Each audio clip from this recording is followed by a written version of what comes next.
Professor Nageswararao గారిది నేను ఎక్కువ వీడియోలు నేను చూడను, కానీ నీది నేను మంచిగా చూసేటోన్నా. నువ్వు మాట్లాడితే చాలా మంచిగా మాట్లాడుతావు. ఎందుకంటే గత ప్రభుత్వంలో ఉన్నప్పుడు కూడా ఏంటిది అప్పుడున్న ముఖ్యమంత్రులు కూడా ఏ విధంగా మాట్లాడతారో, ఏ విధంగా పనులు చేస్తారో చెప్పేటో నీకు కాటికి కాలు చాపుతున్నావు.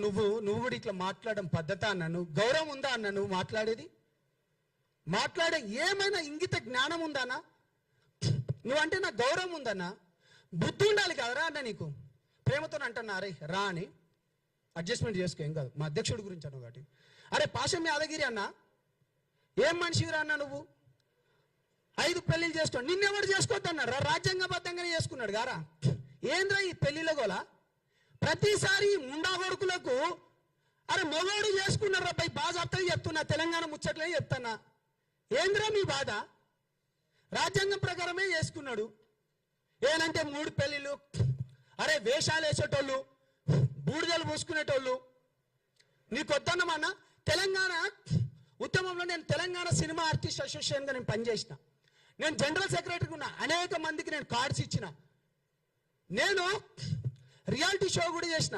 మరి తెలంగాణ వచ్చినప్పుడు ఇదే రసమై బాలకిషన్ అన్న అప్పుడు ఒక మంత్రిగా ఉండేటోడు 7 ఎకర్ల మీటింగ్ కూడా జరిగింది. అప్పుడు నాగార్జున గారు, చిరంజీవి గారు కూడా వచ్చింది అనుకుంటా. దాని తర్వాత చాలా మంది హీరోలు వచ్చిండ్రు.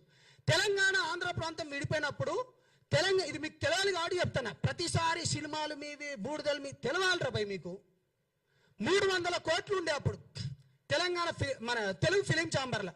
అప్పుడు అది ఏపీ ఫిలిం ఛాంబర్ అని ఉండే. 300 కోట్లు ఉంటాయన్నా, మీకు తెలవాలి. నేను చెప్పిన, అరే మీరు 150 కోట్లు తీసుకోండి, మేము 150 కోట్ల లెక్క తీసుకుంటాం. అప్పుడున్న తేజాతోని, దాని తర్వాత ఇప్పుడు ఇతను ఉన్నాడు కదా రాణా వాళ్ళ ఫాదర్ పేరు సురేష్ బాబు, వాళ్ళతోని మాట్లాడుకొని మేము అప్పుడు ఒక స్కూల్ కూడా పెడదాం అనుకున్నాం. అరవింద్ గారితో కూడా నేను అప్పుడు మాట్లాడినా. అటువంటిది తెలంగాణ వచ్చిన తర్వాత నీ తెలంగాణ వచ్చింది, అయిపోయింది. మరి ఎవడు విడగొట్టలే? మరి దాన్ని ఎవడు తీయలే? మరి ఇప్పటిదాకా 13 ఏళ్ళు అయింది. ఒక ఫిలిం ఛాంబర్ ఏమైనా ఉందా? రసమై బాలకిషన్ అప్పుడు అన్నాడు, తెలంగాణ వచ్చింది, అయిపోయింది, ఇంకేం లేదు. బుద్ధి ఉండాలిరా, తెలుసుకోండి. మేము కొట్లాడినాం. ఒక నీతి నిజాయితీ